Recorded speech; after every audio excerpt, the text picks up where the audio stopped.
It's the most wonderful time of the year. That's all I'm going to say. Welcome to the Overtime Sports Show, powered by our good friends at Academy Sports and Outdoors, the most interactive sports show where you can participate with us, like, share, comment, all that great stuff.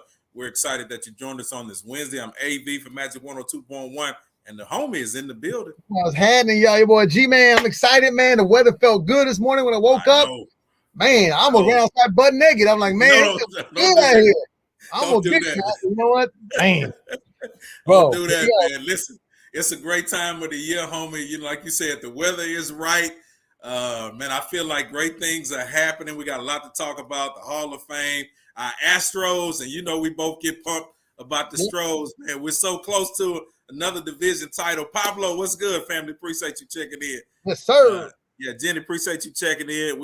We got a lot to talk about today. TJ Vano, appreciate you guys checking in. They chopping in early this morning. So, hey, I mean, this afternoon. Let's get to it, you was working at work that morning shift. I know. I'm sleepy, man. Let's get to it, homie. I just saw some news that dropped a second ago. H-Town's own, one of the best receivers we ever had with the Texans. He's a part of 122 people who are nominated for the Hall of Fame. Of course, they'll go from 122 after the writers and people vote down to 10.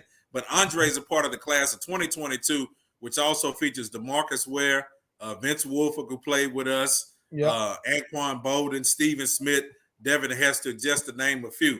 First ballot, if he makes it to the top 10, do you think Andre is the first ballot Hall of Famer? Now, hold on. They asked Dre about it. Dre said, if you look at the numbers, I'm a first ballot Hall of Famer.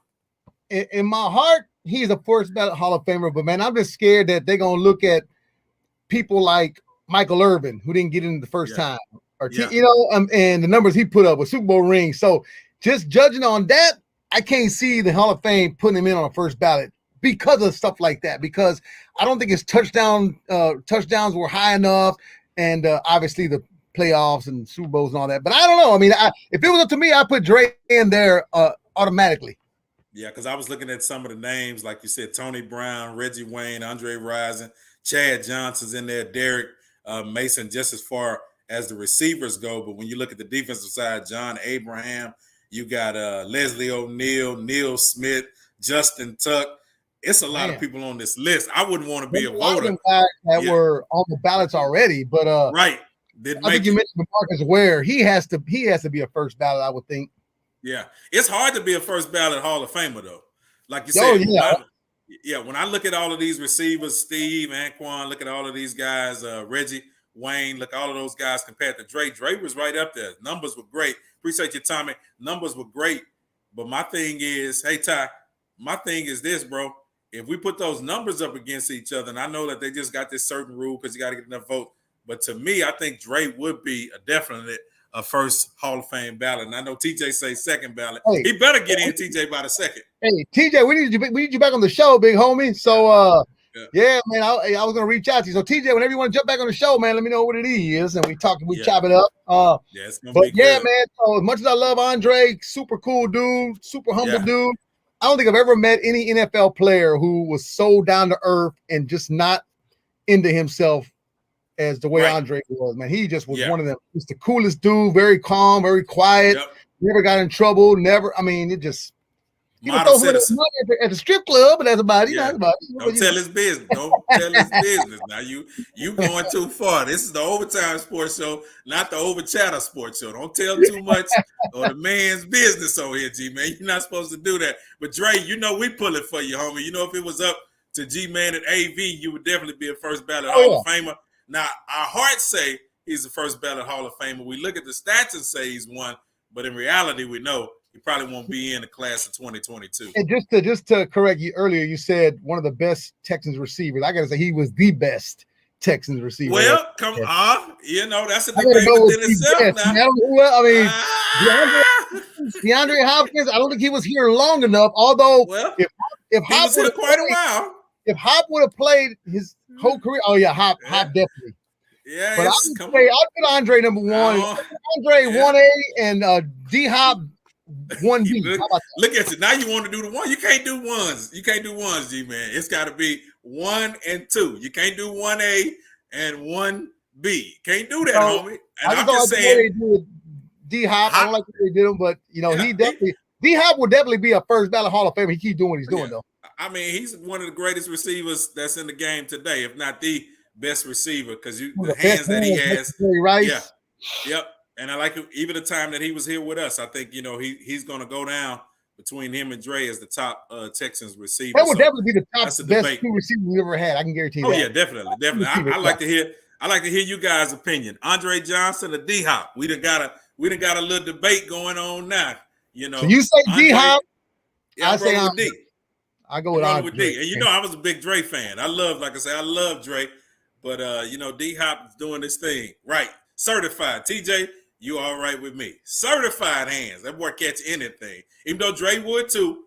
Yeah. Dre would too, because you go back to that Washington game where he caught it over the top of the defensive back in the end zone, or the Carolina game where he ran over like 3 defensive backs. So how about the Arizona Cardinal game when he caught that ball over the middle and just knocked everybody down to his way to the end zone. And then another one I saw, he played the Minnesota Vikings at home. He caught a pass in the end zone where he did they spun him around, he flipped upside down and still caught the ball and came down with it. I mean, he had some highlight reel catches, man. Like I said, Dre, you can't thank him enough for what he did here, man. Although I feel bad because he came on a team that was a starter up and didn't really have a chance to win. Well, they had a chance. Come on now. You remember you had that shot, baby. You had several opportunities. Listen, in 2012, I want to say it was. If in 2012 Matt Schaub didn't get his foot broken in Tampa Bay, if he didn't get Haynesworth came in, right? Yeah. We were rolling that season. We'd already won like 12 games. That's when we had TJ Yates and all of them had to come in and try to quarterback this team into the playoffs. I believe that team was definitely a Super Bowl team because you had Foster, you had Dre. Oh, that team was solid, man. Yeah, that team was solid. You had, you had all the guys on the inside. I mean, we were stacked. That was a Super Bowl Dante Robinson at that time on the defense. Yep. That squad was stacked, man. I'll give you that. Okay, I'll give you that. I'll give you 2012. Yeah, we had several opportunities. I'm not gonna count the year where we put them jackets on and went to New England and got embarrassed. I still want one of them high school Letterman jackets. I know what happened to those jackets. Yeah, we got embarrassed, but that's a whole nother subject. Hopefully we got clowned off of that one right there. Yeah. They look dope though. I ain't gonna lie. Yeah, man. Listen, I'm gonna go out on a limb and say the Texans should be 2-0 right now. You know what? If Tyrod Taylor don't go out with a hammy, the offense was rolling. They were looking good. I mean, I can't argue against that, man. But when he went out, I for sure told myself that we weren't gonna win the game. When he have like came in, I just felt like we weren't gonna win the game. Hang on. Doesn't Tyrod have like the worst? Has like the worst. On this Facebook, sports overtime show. Done jumped on the phone, y'all. Tyrod has like the worst luck out of every quarterback in the league. Tyrod cannot stay healthy, and that's why I tell Pablo, we should be 2-0. I tell people, I said when he went and ran that touchdown, and you saw him pull up before he got to the end zone, I'm like, okay, we're in trouble, right? Something wrong with Tyrod. You can tell he's not celebrating like he did. And I'm thinking in my mind, he's trying to play through this injury because he already knows that something bad has happened. Hamstring is hurting. He's probably going to be out for a while, and he is for about a month or so. He's going to be gone. I never played professional. I mean, I played all-star baseball. I played a little football, softball, COVID, but I ain't never played sports where a hamstring is like you can't do nothing with that thing until it completely heals. So nothing. And here's the thing about it, and I like the great point, TJ, too. I think it's really more than that, man. It's something here in H-Town where every year we deal with hamstrings. You go back to Foster. Foster could never get it right. Hamstrings, hamstrings, basketball, hamstrings. It's like, man, what's going on with Texas, Houston in particular, and our athletes having hamstrings? So my thing was we should be 2-0. We lost Nico Collins, Danny Amendola. He's out a couple of weeks. Nico Collins is out 4 weeks. Yeah. What chance do you give us against the Carolina Panthers on tomorrow night? I'm calling a victory. I'm saying, listen, when the rookie came, when David came in the game, first couple of series, like anybody, if you throw me and you out there, I don't care how good we were in college, your nerves and everything else, he was handing the ball off the wrong way. But when he kind of settled in, you kind of saw the strength of his arm. You kind of saw what he could do. He's a smart kid. And I'm looking forward to them. And Tim Kelly, we trust, be able to come up with a game plan tomorrow and say we're going to play. Because the defense has been playing good. Even though Justin Reed is not going to be there tomorrow, I think we can do enough tomorrow to kind of escape because we're at home. Thursday night, we're on television. We're missing our whole secondary, seems like. I think we can escape the victory. And Jay Reed is playing out of his mind the first 2 games, too. So, oh, yeah. Knee injury. That's a big blow right there. Yeah, he's dealing with a knee injury. So, our secondary is going to be tough. But my thing is Carolina. Here it is. And I want you to pay attention to this, TJ, because I know TJ is definitely a football fan. When we went into Cleveland, you had 2 bookends. Clowney, of course, and Myles Garrett. How many sacks did they get Sunday? They ain't even touched the quarterback. Go back and watch it. They pancake Clowney so many times it was embarrassing.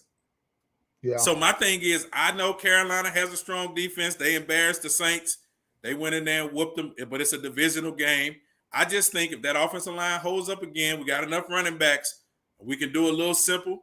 We dink and dunk. We got one of Miller's coming back this week at the receiver. We'll be able to do some simple stuff to keep the game plan simple, and I think we can walk away with a victory. You got to keep it simple for him. I think the playbook has to be shrunk down to, for him to really understand. I like what you're saying, but I just don't. You don't have no faith. I just don't. I would love for us to win. Now, me and Pimp, by the way, will be at the game. Thank you. We're at home tomorrow, man. Yeah, so we're gonna be at the Colt 45 tailgaters in the blue lot. So come by and drink a Bud Light with us, and also have some barbecue or whatever they're serving, and then we're gonna go on the game, and then come back out and tailgate a little bit later. So Colt 45 tailgaters, blue lot, blue 22 AV. You better come on by. I think you better get you another drink, man, because you don't have the confidence. Maybe if I get some more drink in me, I'll get more confident. But right now, I wouldn't put the house on it. Man, what do you think about these quarterbacks who've been falling? Tua Tagovailoa, he's out. I mean, he got fractured ribs now. Yeah, Carson Wentz is out. And then his foot Andy and dog. And I know I probably shouldn't say that about Andy, but I'm a Justin Fields fan, so I'm excited to see him finally start. Oh yeah, me too. Yeah. So that's gonna be good. But a lot of quarterbacks went out, and this is football. Me and you have been covering football for years, and we see this throughout every season. You're going to lose some key players for one reason or another, but it also opens an opportunity for the rookie quarterbacks to step in. And that's what's going to happen, man. You got Justin Fields. I mean, I think I don't want to say he has the most upside, but he has a lot of upside, especially right now. I was thinking Trey Lance was going to get in there and play more, but not time yet. But it's coming. I ain't gonna lie. I was secretly hoping, and I know it was probably bad on my part because I watched Justin play at Ohio State every game. I watched every weekend. I was hoping, I said, man, it would be so nice if he could just keep falling down and we could get him as the Texans. Oh, yeah. We're able to trade up. That's before we knew all the shimshammery that's going on. I know. But it's like, it didn't happen. What do you think about the HBO has decided that they will feature the Colts in the new in-season Hard Knocks? Will this be a distraction for the Colts, who right now, the Colts haven't won a game? You know what? I used to love Hard Knocks, and the first one I didn't watch was this past year. Yeah. And I totally forgot about it, but I'm going to go back in YouTube because I love watching Hard Knocks. I think Cowboys, people were saying, was a pretty good Hard Knocks. I didn't see it. But during the season, I just can't see how a coach would be okay with that, especially when you got so much right on the line. I just can't see it. I don't know. I don't think it's a good look, but it's a good look for football fans. But I don't think it's a good look for a squad who's trying to get their first win. My thing is this: when you play on Sundays, cameras are all over the field. This technology is following you around. So my thing is during the week when you get on the football field, they definitely need an Andre Luck back. When you get back on the football field and you're practicing the playing, man, those cameras become secondary. It's not until you either go to the sideline or take a break or you're in the meeting room walking down the hall that you really focus on the cameras. But when it's about business, I don't think it's going to be a distraction because cameras are around you all of the freaking time. So to me, I like to see it because I hate when we just get to the end of the preseason and who didn't make the team. I want to see some of the in-season drama that happens. No, that's gonna be great. Yeah. Trust me, if you're a football fan, you're gonna want to see that because you want to see what they talk about, what goes on. Because a lot of stuff, even us in the media, when we go cover the practices or whatever, we don't get to go in and see what's going on in the meeting room. Yeah. So maybe we'll get a little insight on it. I don't know, but I think it would have been better if it had been a different team, maybe somebody with more. You need a little more spice. Well, you just had the Cowboys. You just had the Cowboys. I wouldn't mind the Saints or I don't know, somebody other than the Colts. I mean, yeah, it's gonna be tough, man. Let's switch it up a little bit. Get into a great conversation that I want to talk about, man, because we got to thank God for these wonderful sponsors of ours. The wonderful sponsor, Academy Sports and Outdoors, and if you live in Texas, you've been to this fast food chain to get you a hamburger or some chicken strips. And before you say that, I'm sponsored by both. And Whataburger gave me free Whataburger for a year. So I got free Whataburger for a year that expired, I believe, in January. So Whataburger is my go-to. Academy is my go-to to get the gear. I got this hat there. I mean, there's just but now you can get Whataburger shorts, you can get polos, you can get all kind of gear. Long sleeve, short sleeve, man. Nice shirts as you can see. Nice shorts that you can get some Whataburger gear. I like them shorts. I'm gonna have to give me some of them shorts, man. I like that. Glad they gave me the shades. I got the shades already. They gave me those. Yeah. I know you had that big cup. They're not selling the cup though. Yeah, no, I need that Whataburger Hawaiian looking shirt. I need that. Yeah, that's fly. Yeah, them shorts look cool too. Yeah, I'll rob me some Whataburger. I'll go to California and be like, look at me. Yeah, well, that burger got this. No, great weather we having right now, man. You can go outside because I know a lot of people we like to work out, walk, go running. Hey, some great gear, and of course they got, like I said, the long sleeves as well. Weather is changing here in the city, so you can be covered. You've never had that perfect Whataburger gear, well, you can get it now. Of course, they partnered up with our wonderful sponsor, Academy Sports and Outdoors. And speaking of Academy, next Friday, I will be at Academy Sports and Outdoors, 10 a.m. to 12 noon, right down the street right here on Kirby. We're getting ready for TSU's homecoming on Saturday, that following day. So we'll be there from 10 to 12 noon. We're going to have a whole bunch of, box swag, and you get your Tiger looks, your hat, your tee, your tailgate. So next Friday, 2404 Southwest Freeway, right next to, on Kirby, right on the feeder. You can't miss it, man. Stop by and say what up to your boy. It's going to be good, man. It's going to be good. We're leading up to our big concert, so we've got some outings we'll share as we get up to this next couple of weeks of where we're going to be hanging out. Speaking of hanging out, he don't want to hang out with the 76ers anymore. Ben Simmons says he is not reporting to the training camp. Sound like our John Walls. They said, John, you can come to training camp, but don't play. But Ben says, my time is up in Philadelphia. What do you think about Big Ben coming to Houston? Did you see how mad the fans were when they got eliminated out of the playoff? They was burning his jersey. They was talking mad. No, I don't blame them, man. Why would you want to go back to a situation where, especially in Philly, where they booed Santa Claus? You know what I'm saying? Yeah. They, Philly, they're ruthless down there. It's kind of like being in New York. And if you're not built for that kind of media, New York and Philly, you ain't gonna survive, man. I think he's feeling that right there. Yeah, and at 25 years old, he just, when the playoff comes, he's kind of like how Harden was with us. He kind of disappeared. And of course, like you said, the East Coast fans are not like people down here in Houston. Mm-hmm. We're a little bit more passive when it comes to holding people responsible. In games, people can come back the next year and we'll eat it up and keep rolling. But on that East Coast, they don't like it. And he's feeling the pressure of it.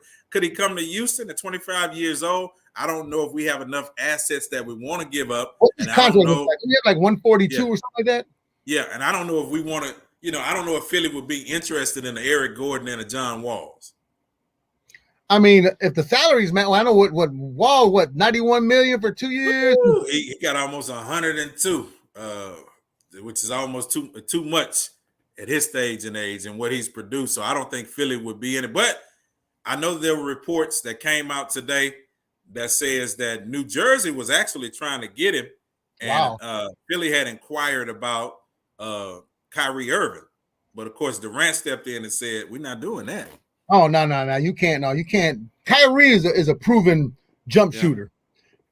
Simmons is still working on that jump shot. I don't know why or what. Like, I don't get it. Like, I don't get how Shaq and these guys couldn't shoot free throws to save their life, and they're looking right at the rim, but he can't hit a jumper to save his life. I don't know what's going on. But you listen, if you put him with Harden and Durant, that's another super team. I think that team, if they were together, they could actually win an NBA championship. Because he would do a lot of shooting. He just got to keep distributing. Yep, just got to, and he plays great defense. That's the one thing you give him. I think if he came with us, it would be an asset on the defensive end because we got a lot of young cats on our team now that definitely can shoot. Woods can shoot, of course, from the 5, from the center position, and he would be a good slasher, a good person on the defensive side. But I just don't think that we have enough assets to pull him in here. But if you're New Jersey and you do a Kyrie for Ben Simmons, I think they would get it. I just hope he gets to go to a place, of his desire, and I hope he's able to kind of bounce himself back and develop a jump shot, as you said. Hey, it's gonna be fun this year watching the Rockets, man, with their young guns. It's gonna be fun. Although I don't expect them to win a lot of games, but I expect them to mature quick because you got somebody who's 20 years old, somebody who's 25, and then 22. I mean, you got a young nucleus, man. I think they're gonna be really good, really quick too. So I don't know how quick it's gonna be, but they're gonna be good though. Yeah, and it's my thing is too. The report came out that the Rockets are shopping Eric Gordon as well. And my thing is we get some good assets for him. I don't mind it. Like I said, I know we're on this youth movement, so it'll be pretty good. NBA sharpshooter JJ Reddick announced his retirement. I always thought we was gonna get JJ a couple of times, man. Yeah, he would have been a good asset. Think about it, man. He retires. First of all, he's Duke's all-time leading scorer. Yeah, he played 15 years in the league, something like that. I mean, 37 years old. He had a stellar career to retire at the age of 39 years old or 38, whatever he is. 37. 37. I mean, listen, this man shot 44% from the 3-point. That's almost half of the 3-pointers that he shot up. I was like, man, come on, JJ. I was like a couple of times, like, come on, as a free agent, come to Houston, because we like to shoot 3-pointers. I think he would have been a good asset for us, and definitely, man, he made 1,950 career-made 3-pointers, averaged 12 points a game. 37 years old, finished out his career with the Mavericks, and after 13 games last season, he only played in, and he was only averaging 4 points a contest. And so I know that was tough for him. Once you see yourself kind of decline, it's like, man. Rocket don't want to keep Gordon, or do you want to leave? No, I want to keep Gordon. Yeah, I wish it, but I think with the Rockets, as G-Man said a second ago, we're trying to get young. And so some of these older guys, John Wall, Eric Gordon, they're just kind of ready to let these guys go and move into a new direction. My thing is just don't let them go for free. I don't want peanuts. Well, give me some more draft picks. That's been the going narrative here in Houston with our football team. Ain't letting everybody go for nothing, man. Yeah. Well, listen, bro. Just before we get out of here, we got to get into the Astros, baby. 4 games for winning the division yet again. I mean, we should be used to it. We're down to the last 8, maybe 9 games of the season. Yeah. They're up 8 on the Mariners, up 8.5 on Oakland. I think we got the division sold up. I mean, but I've seen some weird things in baseball, man. Look at what happened to the Padres with how they going through a slide. But I don't see the Astros falling. I think they're getting better and better every game. If you watched them last night, they put up another 10 spot. The night before, they won 10-0. I mean, the bats are coming around. Tucker is playing lights out. Yeah, this is without Michael Brantley. Without Michael Brantley, one of our best pure hitters who will put the bat on the ball every single time. Maldonado's waking up a little bit. Yeah, I mean, everybody's clicking at the right time. I just don't want no injuries because I'm telling you, man, all that crap people been talking about all year long about cheating, all that. The only way we're going to shut them up is we go in there and we win this damn World Series again. Well, here's one thing I like about it. Jeff Bagwell said yesterday during the broadcast. He says, one thing about the Astros that with this squad, with Carlos, with Jose, even with Siri now jumping in, as you said, Maldonado, he's contributing. Bregman is back. He's doing this thing. Brantley will be back real shortly. My thing is with the Astros, when we get into the playoffs, they know how to turn it on.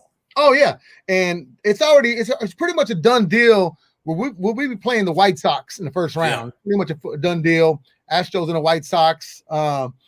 when we swept them here at home and we did good over there. But like you said, playoffs are a different monster, and like you say, we're gonna be a different monster too come playoff time. Yeah, and what do you think about the young guns as far as our pitchers? Urquidy did good man, I think last night.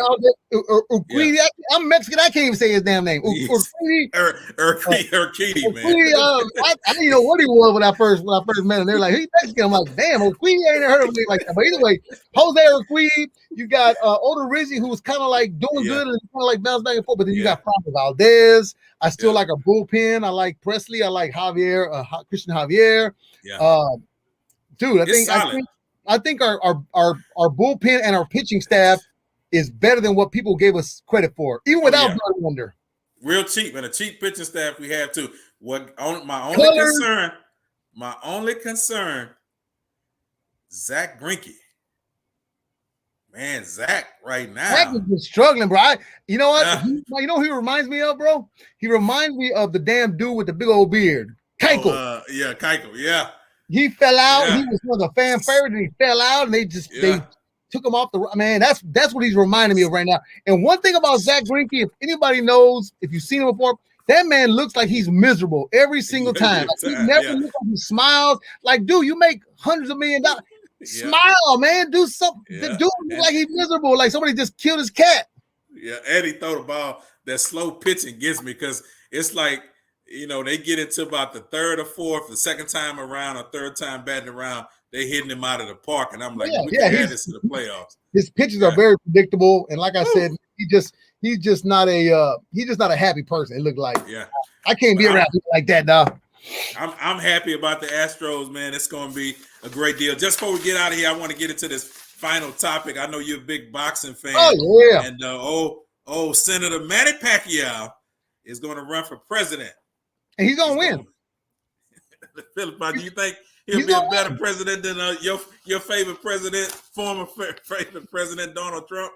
He's gonna do. Trust me, Manny Pacquiao is like he's like a god over there in the Philippines, man. The province, man. I'm telling you, Manny Pacquiao is gonna win because he has the hearts of the Filipino people. I'm telling you, man, Manny Pacquiao, he's gonna be the first athlete to be a president and still box at the age of 40 years old. I'll tell you, watch. When they asked him about his qualifications, Manny said, listen, I have the experience of personal hardship. He says, I allowed to understand people's suffering and fight poverty and corruption. Of course, he says after his last fight and last loss, which was just last month, he says, listen, let me get into this politics. Let me run for president. I can stand on integrity, compassion, and transparency. So good luck to you, Manny. President Manny Pacquiao. And yesterday was the press conference for Canelo and Caleb Plant. If y'all saw that, they got into a pushing match, and then Plant tried to walk up to him and try to throw a little BI slap on him. Boy, Canelo ducked that and countered him with that left, cut his eye open. Now people are saying that fight could be postponed because that cut under his eye. Man, put some like my mama said, put some butter on it. That's all. Put some butter, salve. Put some butter on it. Put some salve on it. Cover that thing up. But it doesn't look bad, man. So they could. But you know what? This is gonna be his biggest payday ever. $10 million. Plant is not gonna walk out of that. Yeah, I'm fighting. You can put a Band-Aid on me. Put me up. Get my 10 mil. Yeah, get my 10 mil. Once again, thanks to our sponsor. We're powered by Academy Sports and Outdoors. Be sure to go by. Hey, perfect weather now. Time to get that bike. Time to get that workout gear. Time to get your barbecue gear. It's perfect weather to sit out back and grill and have some fun. You can do it. My buddy bought a super dope barbecue pit from Academy this past weekend. We had a little barbecue at his house down the street, man, and he bought a super nice smoker, man. I'm like, he said it was on sale, and I'm like, yeah. And I love it because they always put them out front. Yep. So when you walk up in the door, you got a plethora of you're like, man, barbecue pits, some ribs, some brisket, some steaks. Do it up.